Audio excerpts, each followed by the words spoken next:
लोकप्रतिनिधी, शासनाचे प्रतिनिधी, दोघांमधले प्रतिष्ठित नागरिक असे सगळे मिळून आज तो हजर होते।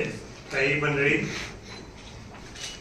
व्हिडिओ कॉन्फरन्सिंगवर होते, काही यांना संपर्क एक दोन यांना संपर्क साधता आला नाही आणि हा गंभीर प्रश्न जो आहे तो कोल्हापूरच्या दृष्टिकोनातून काहीतरी सोडवणूक त्याची झाली पाहिजे, त्यात काही प्रश्न नाही।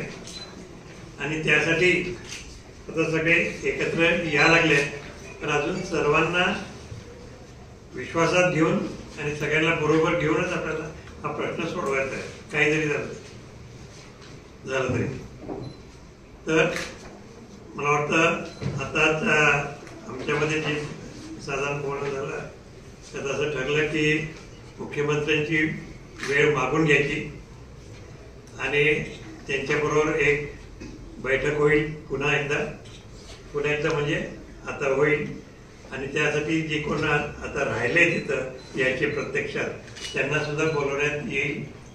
अशा तऱ्हेने सर्वांनाच विश्वासात घेऊन हा निर्णय घेऊन आणि शेवटी निर्णय घ्यायचा आहे शासनाने। शासनाने याच्यावर गांभीर्याने निर्णय घ्यायचा आहे, तो ते घेतील लवकर। फक्त एक आपल्याकडनं आता त्यांना कळवायचं आहे की आपण आम्हाला सगळ्यांना बोलून घ्या आणि त्या बाबतीमध्ये निर्णय घ्या, असं समजता का तुम्ही? कोण विरोधक आहे, कोण समर्थक आहे, आपल्या सगळ्यांना घेऊनच काम करायचं आहे।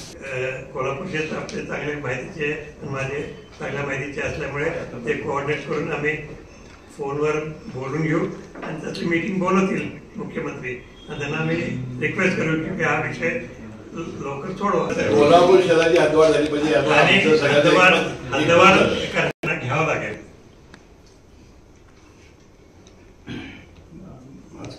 आजच्या सगळ्या बैठकीचा संदर्भ जो आहे तो मी आणि मुस्लिम साहेब आम्ही दोघेही उद्या कॅबिनेटमध्ये सांगू आणि त्या दोघांच्या आमच्या सगळ्यांच्याच आग्रह जो कोल्हापूरकरांचा सगळा आहे तो सांगून आम्ही तात्काळ बैठक लावतो। पुढच्या 8 दिवसांमध्ये याच्या बैठक आणि बैठकीच्या माध्यमातून योग्य ती चर्चा घडून आणण्यासाठी सरकार प्रयत्न महत्वाचं सरकार यासाठी सर्वांचं सहमत आहे। पण इतर सुद्धा काही पर्याय चर्चा होती, नगर प्राधिकरण, महानगर प्राधिकरण, इतर काय पर्याय यावर काही चर्चा नाही, काय नाही चर्चा। हद्दवाढ हद्दवाढ